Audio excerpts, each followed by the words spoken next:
Thanks for joining us. We have all seen the image of the American flag being raised at Iwo Jima, but not everyone knows the story behind it. Turns out there were 2 flag raisings, and a veteran from Minnesota was part of the first flag raised over Japanese territory in World War II. WCCO set out to tell Corporal Chuck Lindberg's story 20 years ago and aired a touching documentary about it. The half-hour documentary aired in February of 2005, coinciding with the 60th anniversary of the flag raising. Now, 20 years later, we wanted to revisit that documentary and share the compelling story of the Last Flagraiser.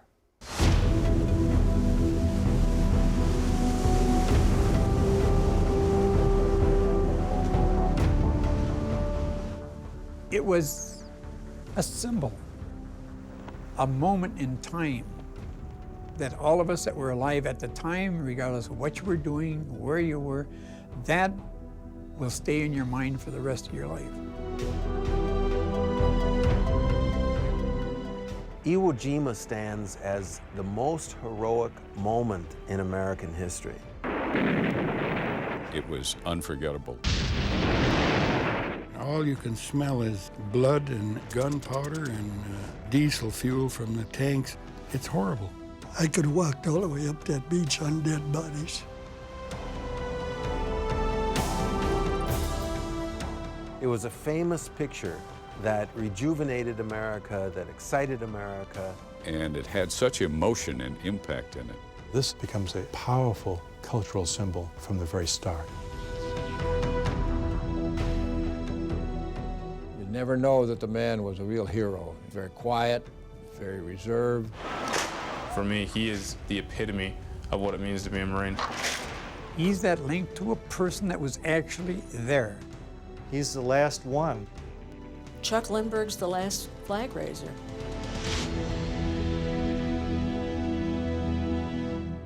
It was 60 years ago that a photograph was taken on a mountaintop in the middle of nowhere. Since then, the Iwo Jima flag raising has come to symbolize American bravery, self-sacrifice, and ultimately, victory in World War II.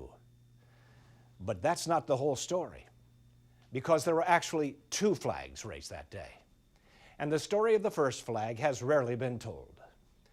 Corporal Chuck Lindberg was one of the men who helped raise the first flag. Today, he's an 84-year-old man living in Richfield, Minnesota, whose greatest accomplishment is hidden deep in the shadow of that famous picture. Here's David Schechter with Lindberg's story.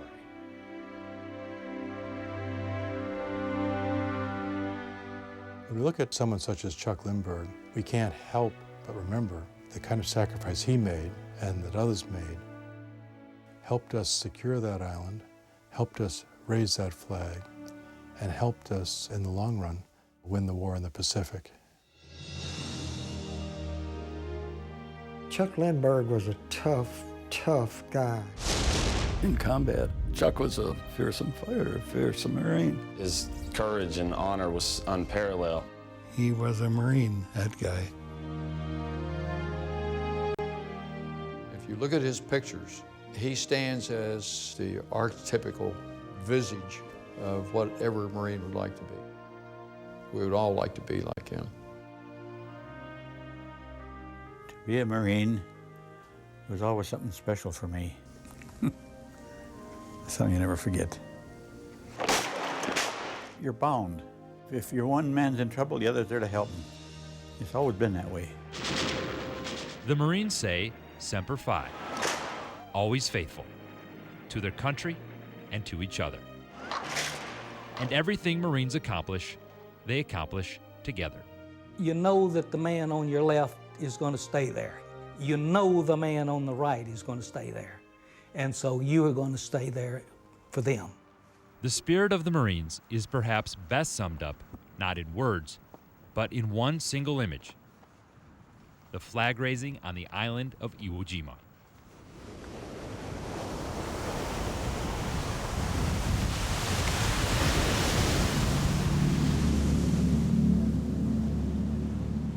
And in the winter of 1945, Iwo Jima was where Chuck Lindberg and 70,000 Marines were headed.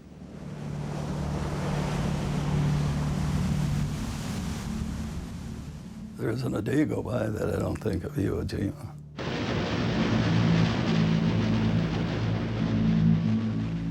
The landing date was the 19th of February of 1945.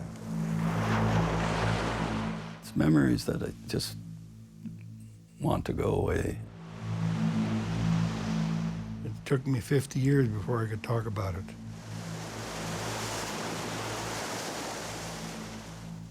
I've never really gotten over it. On the morning of D-Day, we were all aboard ship watching dawn come up. When we got there and anchored 5 miles out, you could see that island in the distance. You're charged up with adrenaline and you're waiting for something and you don't know what it is. When I close my eyes, I can visualize loading into the landing craft. There was apprehension as to what was going to happen.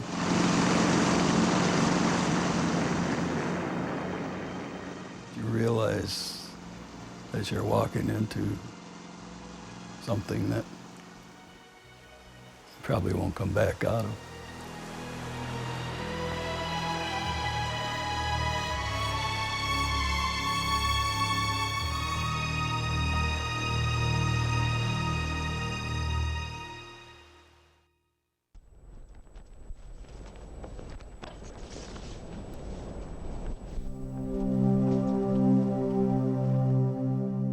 Most people like to think of Marines or soldiers or sailors as fighting men. These were boys in World War II. These were 17-year-olds, some of them were 14-year-olds that went forth to defend their country, and many of them didn't come back. And many of them would have been fathers today, many of them would have been grandfathers today. Grandpa, how old are you? 39. 39. Very funny. That was cute. Not really. When you meet somebody who is a part of a historical event like that, and they're an older person, we tend to see them only as an older person, unless we look a little closer.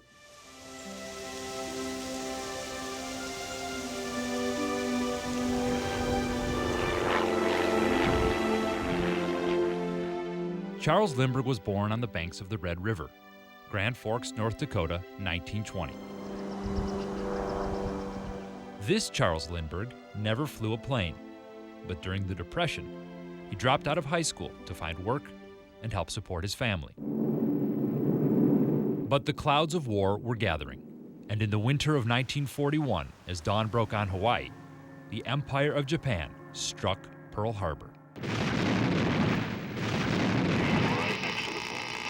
December 7th, 1941, a date which will live in infamy. America entered World War II, and Chuck Lindbergh enlisted in the United States Marine Corps. He came out of the boot training as a very aggressive, tough Marine. That toughness caught the eye of a distinguished captain forming an elite combat unit. He says, I want men who ain't afraid to die. I want men who ain't afraid to kill. I want men who can walk 50 miles in one day. So I raised my hand. For the next 3 years, Chuck Lindbergh fought on the front lines in the jungles of the South Pacific. As the Marines paved their way toward Tokyo, one bloody island battle after another. Lindbergh's last stop was an island few had ever heard of, but an island no Marine would ever forget.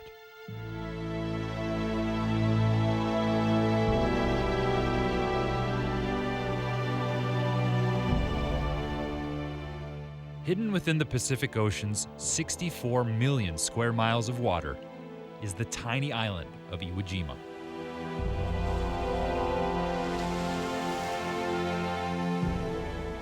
These 8 square miles were part of Tokyo's last line of defense. The fall of Japan would never have taken place without having first controlled Iwo Jima.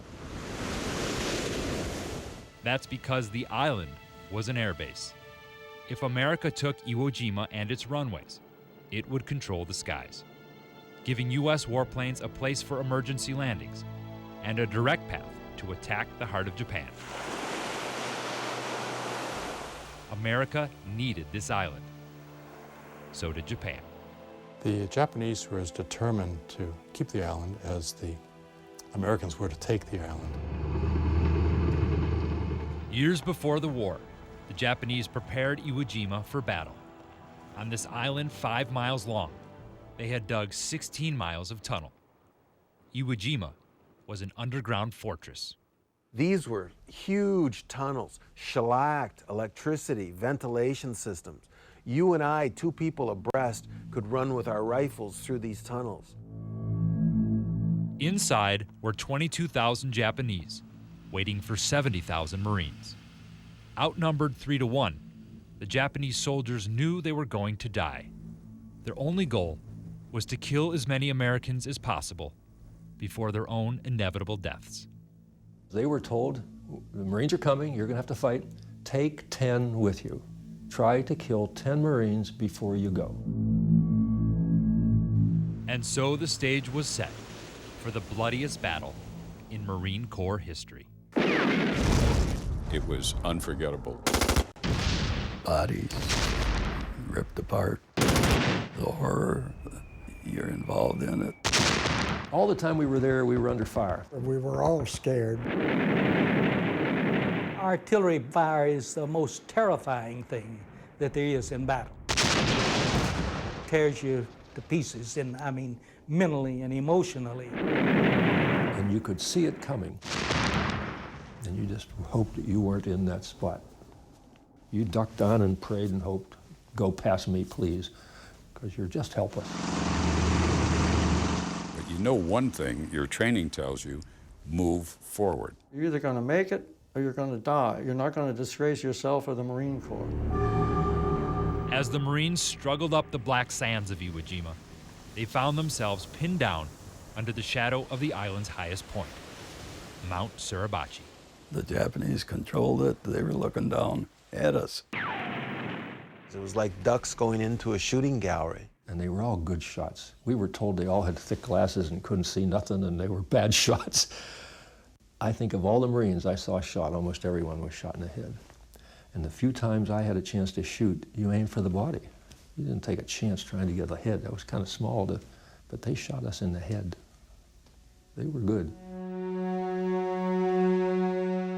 You think about all the Marines, all their hopes and dreams are gone. You see your best friends die. I'm sorry that I was the one that didn't get hit and you were.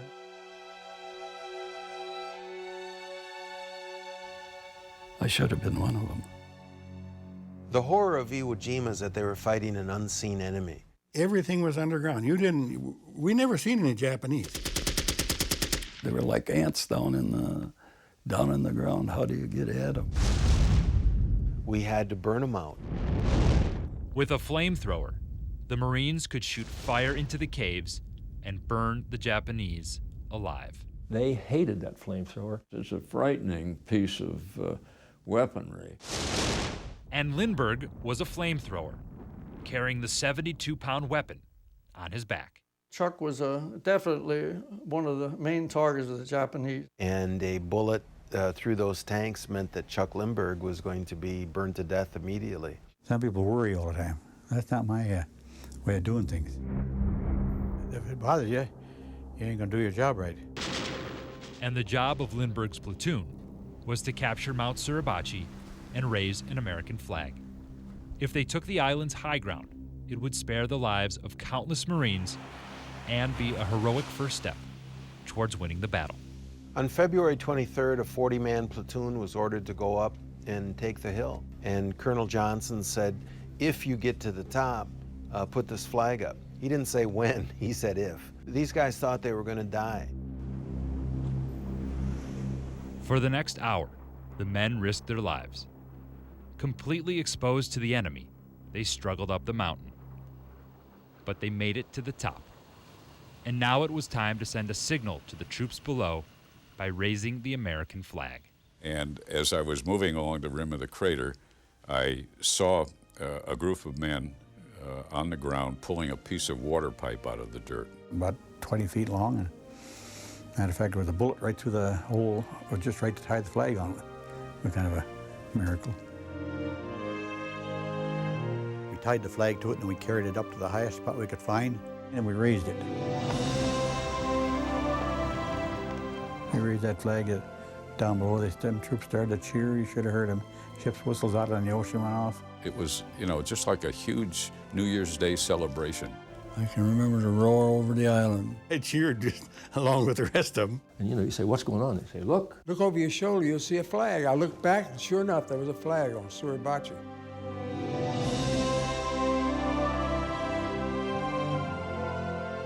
It gave you quite a feeling to see the flag up there. We stood there looking at it, and it really did get you emotionally. Every time I think of it, a lump in my throat, and I could get tears in my eyes just thinking about it, because this was what the flag stood for.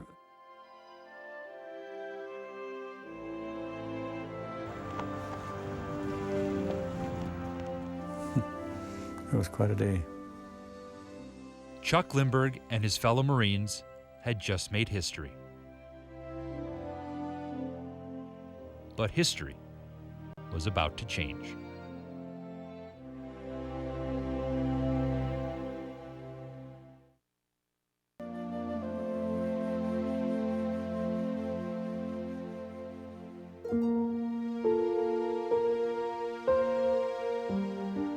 To go up that mountain and get that done like that, that was one of the finest things I ever got a chance to do. Patriotism was really high.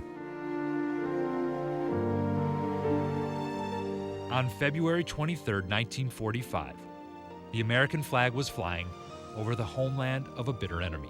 You are here, you have this island, but we have our flag up on your highest point. Whenever I got tired or exhausted up further north, I would turn over and look back and see the flag still flying back there.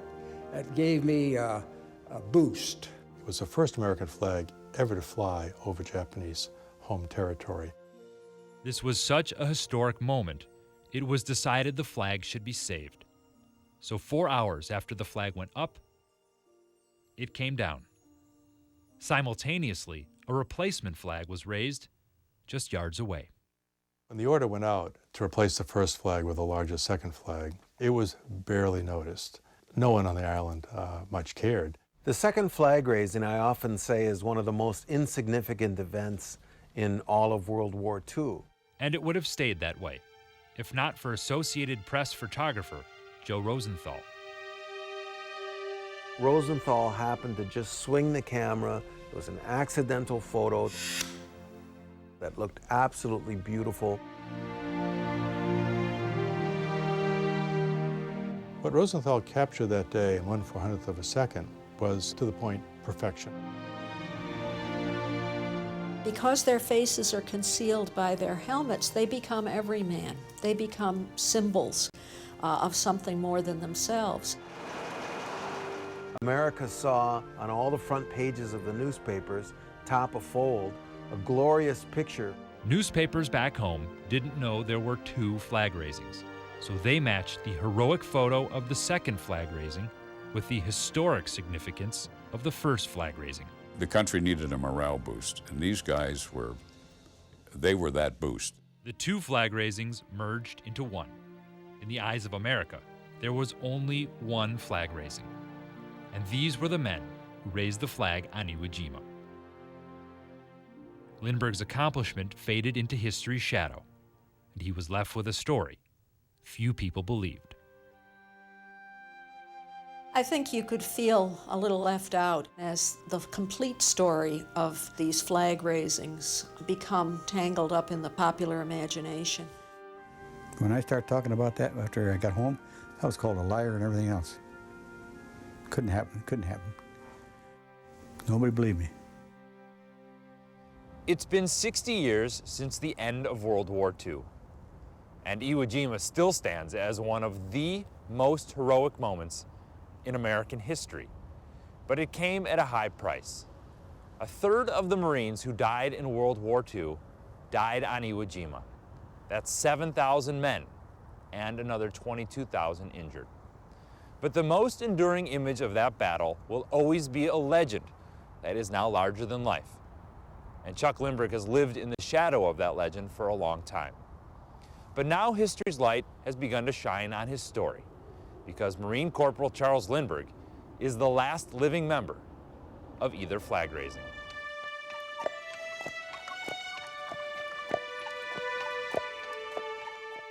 There's not many of us left anymore after 60 years. On a nationwide basis, World War II veterans are dying at 1,000 a day. It's not 1,000 a week, not 1,000 a month, but 1,000 a day. When one Marine dies, a part of every Marine dies, whether it's in the thunder of battle or whether it's in the quietness of a nursing home.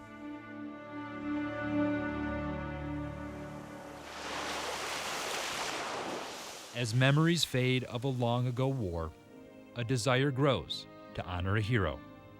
And those who seek a living piece of history find it in Chuck Lindberg. We can only talk about it and people write about it. He lived it. Chuck is the only survivor of both flag raisings. The others are all gone now. It's part of history. It's the past. And he's the link between now and then. Like so many Marines, he's very humble. He doesn't ever talk about what he did. Charlie talks about the Marine Corps. And so when he's called a hero, he's a little uncomfortable with that, but he is a hero.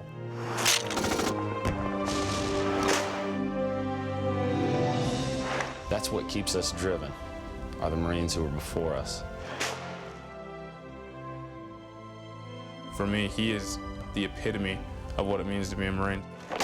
And though forgotten by history, Chuck Lindberg is still remembered by his fellow Marines.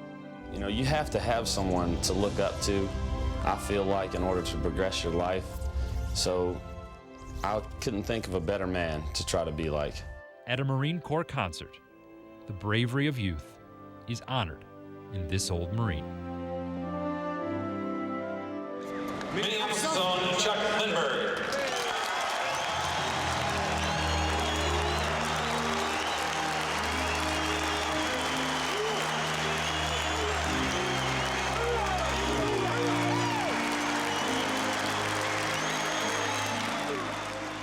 He is every Marine. He represents every Marine.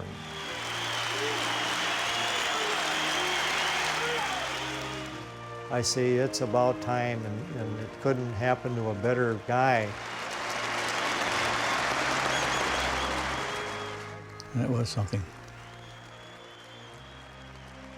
And I'll never forget it.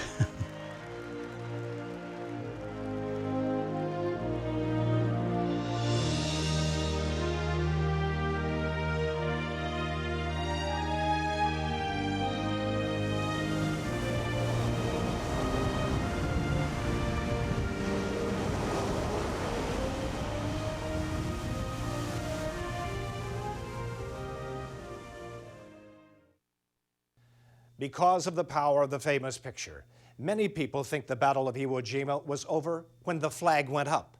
But the fighting continued for another month, and the majority of casualties came after the flag was raised. Chuck Lindberg was one of the wounded, and for his injuries, he was awarded a Purple Heart. For his bravery, he was awarded one of the Marine Corps' highest honors, the Silver Star. The Marines say that on Iwo Jima, uncommon valor was a common virtue, and those who survived, like Lindberg, say the real heroes of Iwo Jima were the men who never left.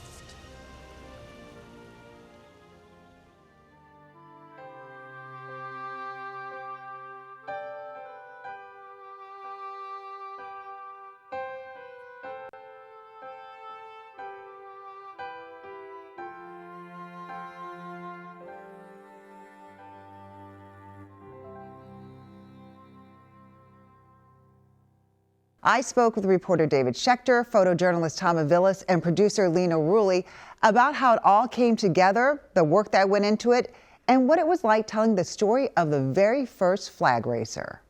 So great to see you guys. I can't believe it's been 20 years. Can you? No, it feels like 40. And based on the way these guys have aged, it looks like it's been 40. Like David used to have dark hair. Tom used to have hair. It was a long time ago. Oh my gosh, some things have not changed, though. Clearly, I can see that. You know, I had a chance to watch the Last Flagraiser last night, and really, it's so well done. I mean, I knew it when it first aired. Very emotional. Can you guys, tell us how you even came up with this idea of doing this? You know, I believe that Bill Hudson, old reporter of ours, and Bob Hernandez did a story about Charles Lindberg, a resident of Richfield, Minnesota, and how he was the last surviving flag raiser of the Iwo Jima flag raisings. And after seeing that story, it kind of took a little spot in my brain, and I said, you know what, I think maybe one day, if, we have the time, we could revisit this story and do it, in a different way, perhaps. It's also probably pretty closely related to Tom's work on the story called The Friday Squad, which was this amazing labor of love, where he spent 4 seasons at this Fort Snelling, or as he calls it, Fort Schnelling Cemetery. And Tom has this deep passion for World War II veterans, and it's come across in a lot of his work. And I think this one it's had a level of complexity and storytelling that it took all 3 of us to work together on it to get that story told. Right. Tom is a very visual storyteller. He's not a good storyteller. So in other words, Tom comes to David and I, and Tom's like, Chuck Lindberg lives near me, and he rose the flag. And you go, Chuck Lindberg, the pilot? What flag? What are you talking about? And so then we had to dig a little deeper to go, this is a tremendous story. Let's take it out of Tom's hands and tell it well. Well, we know he shot it well. We know that. You know what I find amazing, too, is when I think back at that time 20 years ago, at that time, you didn't see half-hour specials that often. I don't think we did. So how were you able to convince the powers that be to do this? I think the sale was probably pretty easy. I think everyone got pretty excited about it really quick, and they knew that Tom wanted to work on it. They saw that the 3 of us could work on it together. Every time you told somebody that we were going to work on the story, I think the response was like, well, okay, let's do it. What else can we do? And so there was a really great effort from everybody to elevate this, and how can we build a set upstairs so that Don Shelby can be walking through this room, and let's make a DVD. And everybody just wanted to help and got really excited about it. So it had a lot of good momentum behind it. It definitely did. It probably didn't hurt that actually the 3 of us did this outside of WCCO's time. I wasn't even an employee of WCCO anymore. So we were all doing this as a passion project. When we were able to show it to them, everybody got involved and excited, saying, this is really something. This is not something that is normally done. And for that reason, it needs to be done. I've forgotten actually that we did a lot of this just on our own in Tom's attic, where he had a little editing setup there. So in some ways it was a little bit of a skunk works that we thought, well, we just want to do this regardless. And so that's how it started. I think eventually the resources started coming in behind, but it was like, how can we not do this? I think we were all called to it. We all wanted to work together on it, and we could tell the story obviously was great. Yeah, you can tell it's a true passion project if you're willing to do that, right? For free, outside of work. Right. And literally, Amelia, just to let you know, we flew ourselves places. Not only do we do it for free, but we actually spend some money out of our own pockets because, after you meet Chuck Lindberg and his wonderful wife, Vi, who I know we were all very close to, it's like you wanted to tell this story no matter what. And we knew that the window was closing. I mean, today there's very few World War II veterans left. So I know for David, Lino, and I especially, it was really special to be able to get to meet somebody like Charles Lindberg.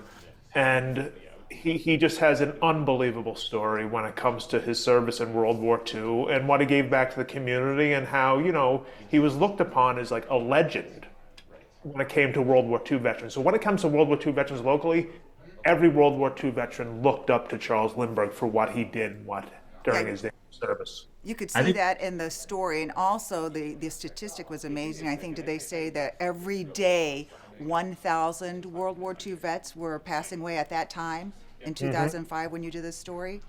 Yeah, 1,000 a day, and now sadly, I mean, I'm sure that number is dwindled because there's I mean, most World War II veterans now are around 100 years old. Yeah. So 20 years ago, this was a story that we really felt was important to tell before Chuck passed away, and with him, his story. Well, how did you guys end up going to Japan then? Was there at that time, there must have been anniversary taking place, so you know that they were going to be there, or how did that happen? Because I hope you didn't pay that by yourself, did you? Did you pay that ticket on your own? We did not. We were very lucky in the fact that CBS, the network, actually picked up the costs of going out to Iwo Jima to help with our story. And at that point, we were doing a earlier version of The Last Flagraiser, a shorter story for CBS News, and that's how we got to go out there. They basically supported us on our vision, and we were very lucky because without those visual aspects, and it would have been a much different story. That trip was also interesting. So they gave some money because Tom had done The Last Flagraiser, or had done the Friday Squad, and there was someone there who really liked his work, and so the money was pretty small.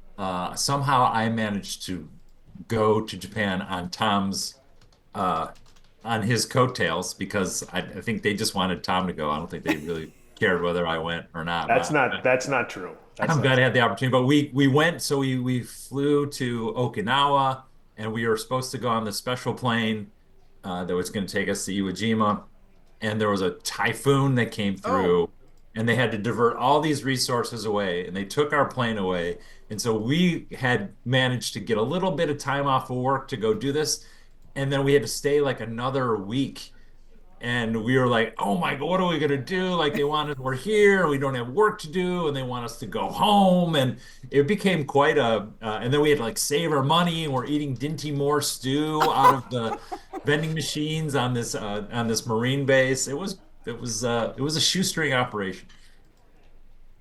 So why didn't, Lino, did you go or no?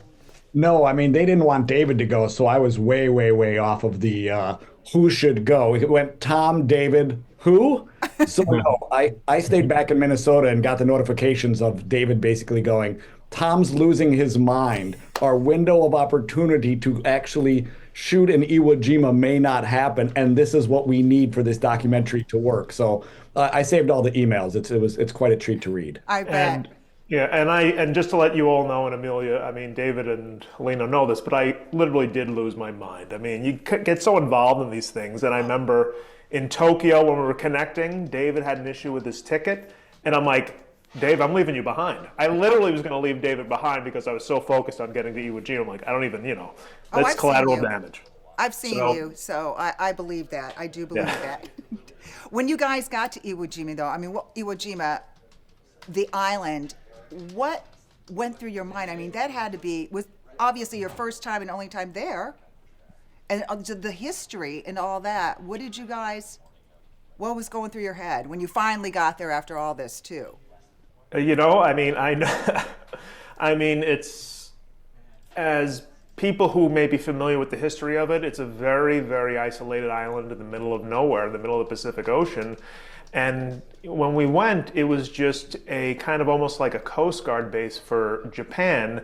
And there was only a few people who lived on it. And when you go there, it's so special because the history of that island is so unbelievable. I mean, it was the first time American troops landed on Japanese sovereign territory during World War II.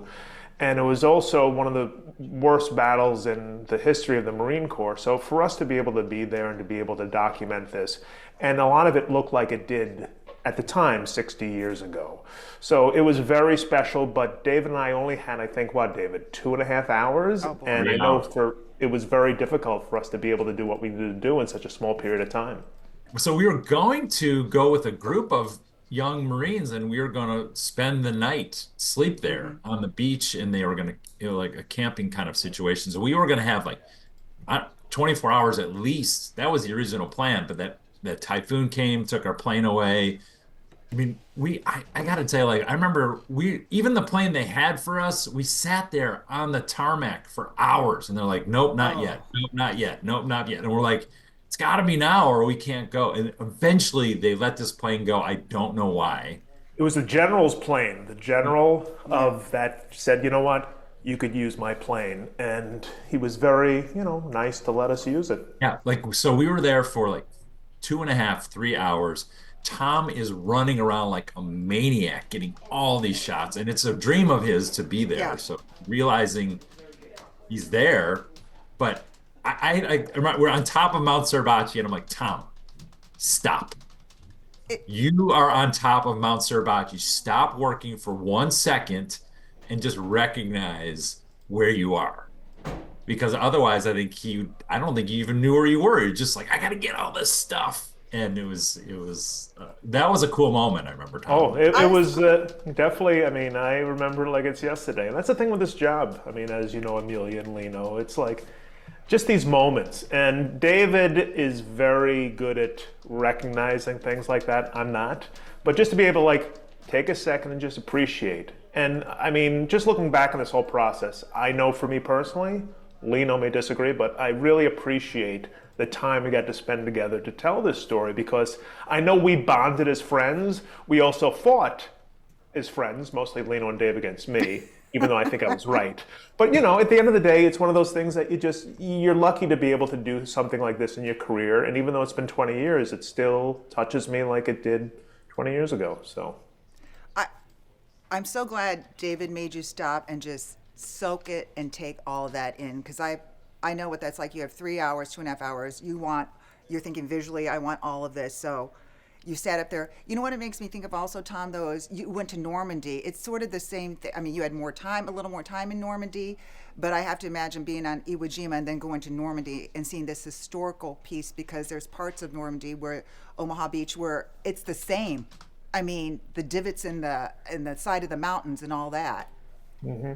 It is. That's the thing. I mean, we've been very lucky to be able to go to these different places. CCO's supported us on a lot of this, and I know that I mean, you look at what, the troops that served, and you just have so much compassion. I know, Amelia, your dad served. Yes. And it's something which I know that, you can really understand firsthand how important it is for the men and women who serve our country. So for me to be to these two places, it's a dream come true. And to be able to tell stories for our viewers is just, it's just the icing on the cake. When you guys were in Iwo Jima, so you were on the island for a couple of hours, and then was that it? And then you had to get back, or did you go to another island to talk to more people, or was that the extent of your trip after sitting there for a week? We had to buy this out of the vending machine. What is that? This is literally sitting on my desk. This is Bakari sweat. This is from the vending machine in Iwo Jima. Here's the sand from Iwo Jima. Oh, I love that. On my desk. This is like their version of Gatorade.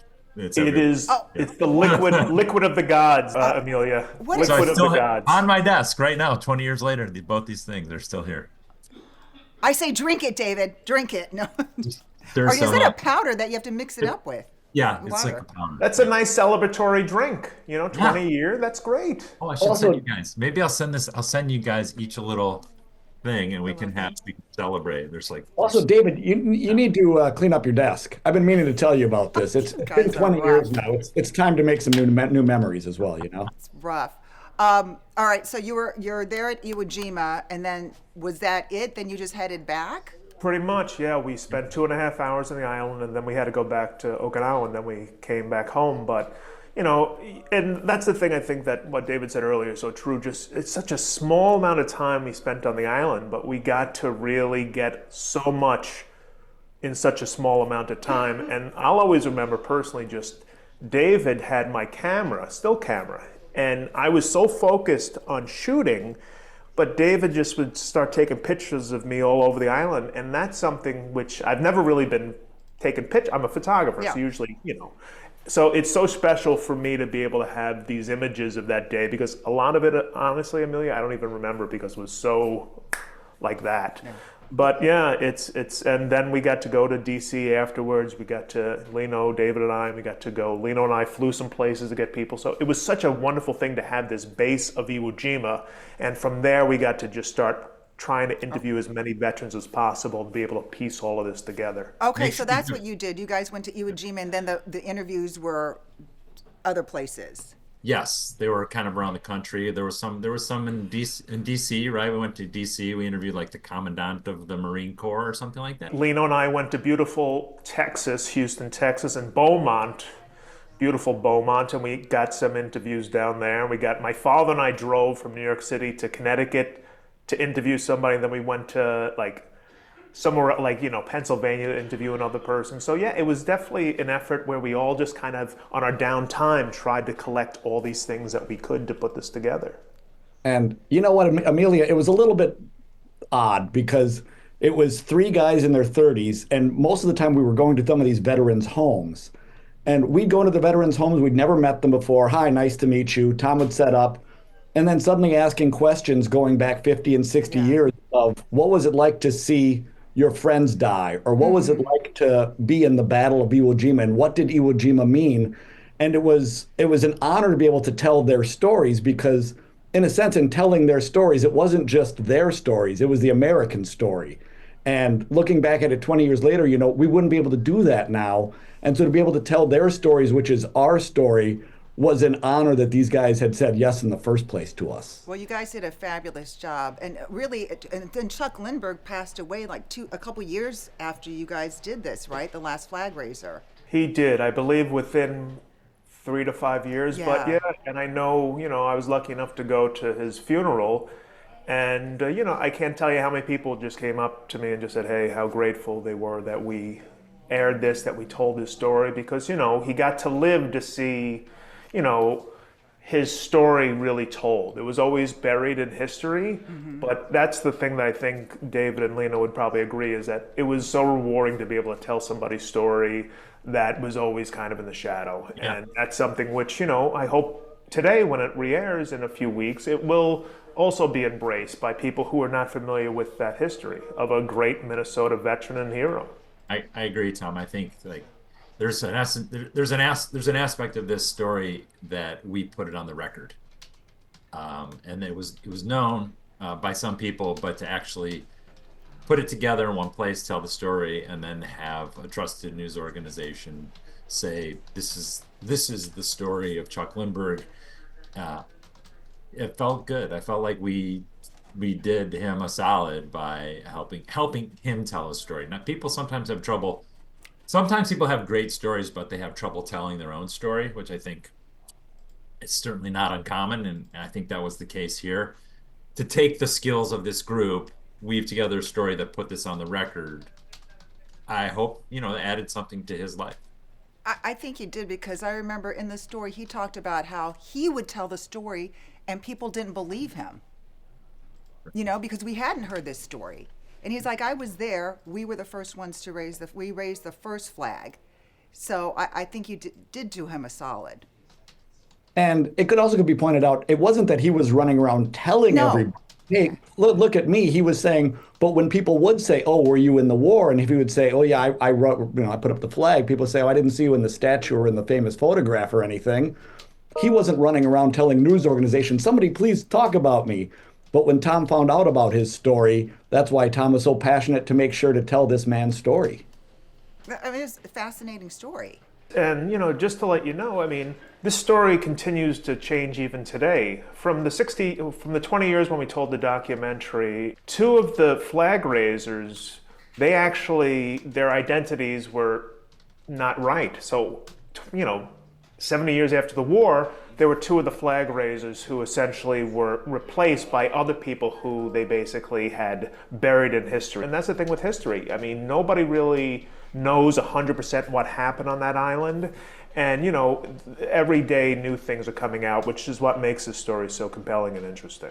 How long did it went from start to finish, how long did it take you, all your interviews, your travel, all that, to put this story together? How long did you work on it? You know, that's a good question. I would say that we started it probably in around 2001, if I'm correct, David? Or, yeah, Actually, right, 2001-ish? It took us 4 years to do this. It felt longer. You know, the thing is, the funny thing is with it is it was like we originally did a story that aired on CBS Evening News, which was a short story. And that was 2002 or 2003. And then when we had the short story done, we're like, hey, let's make this bigger and better. Oh, okay, yeah. And that's kind of the process. So we had one air on the evening news that was like 3 minutes long, and then we had this great, you know, stuff. So probably 3 years, I'm guessing, guys, right? Oh, yeah. Sounds like it. And we were almost friends the entire process. Right before it was going to air, we had a viewing at Tom's house, and he was so mad at the final project that he kicked David and I out of his house. No, he didn't. Absolutely, he did. Kicked us out of his house. Oh, wow. There may have been some cursing and screaming, too. Wait. Get out of my house! Get out of my house! You know what's great? The thing about, first of all, we were very good friends before, and I mean, we're incredibly close friends, all the 3 of us still today. And there's just a mutual respect between everyone's ability here to tell a story in their own different ways and what we bring. Well, all 3 of you have worked on so many wonderful stories throughout your career. When you look back now, how did this story and doing this story affect you? Do you still think about it? Did it change you in any way? Or, I mean, clearly it was impactful to you yourself. I mean, I think for me, the most relevant thing was being in support of Tom. I mean, I think Lino and I and everyone else who got excited about this project got excited about it because Tom was so authentically into this. And so to be able to support him and help him reach his dream and, you know, and somehow be connected to that dream is, I think, for me, what it was about. Yeah, and for me, I knew it was the best thing I'd ever do in television. I don't work in TV anymore. I moved into radio the following year. That's how much I knew that was. I said, wait, is Sirius XM a thing? I'm moving to Sirius XM. I'll never do a better story than we got to do with The Last Flagraiser. Well, that says a lot, Lino. Yeah. How about you, Tom? I know that you're constantly thinking of different stories and doing different stories. You know, I mean, as David said, it's just a matter of being able to do it together. And I know that I can shoot pretty pictures and edit all right, but to be able to put something as complex as this together, I would have never been able to do this without my dear friends. And that's what makes it so special, is that we got to do it together. And as David said, we each have a strength. I mean, David, unbelievable reporter, compassionate, great writer. Lino is probably the best script doctor, writer that you'll ever meet.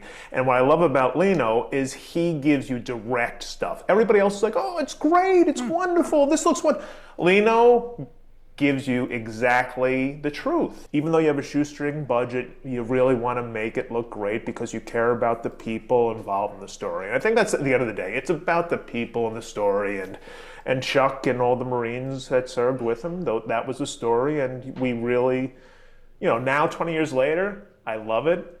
When I watched it, when I first, you know, it was first done, I hate it because you look at it and you put so much energy in it, and it's like, it just, you know, you can never do it good enough when it comes to these stories. I always feel you could always do it better. And, you know, 20 years later, I look back and like, we did a great job, and I'm very proud to be able to work with these 2 bozos. You did. Did the family, did they ever say anything to you after Chuck passed away, or even after they saw it air? Did they say how much it meant to them or to Chuck? Did you get a chance to talk to him about that? Oh, yeah, definitely. I know that we brought Chuck to the station, which was great. And I believe after it aired, and people got to meet him, and yeah, his family was overwhelmingly, so thankful. And like I say, just wonderful, kind people, but typical Minnesotans in the fact that they didn't want attention. Yeah. They were always kind of like, it's not about me, it's about the other people I served with who didn't come home. And that was Chuck's thing. He didn't want it to be about him. But, we kind of made it about him. But I know that he represents everybody who served, and everybody was so thrilled to be able to see his story on TV. So it's your first time in Churchill. Yep. What were you expecting? To see polar bears. Oh my God. Yeah, we're gonna have to move. What has this been like for you? Awesome. It's kind of like you're in another world.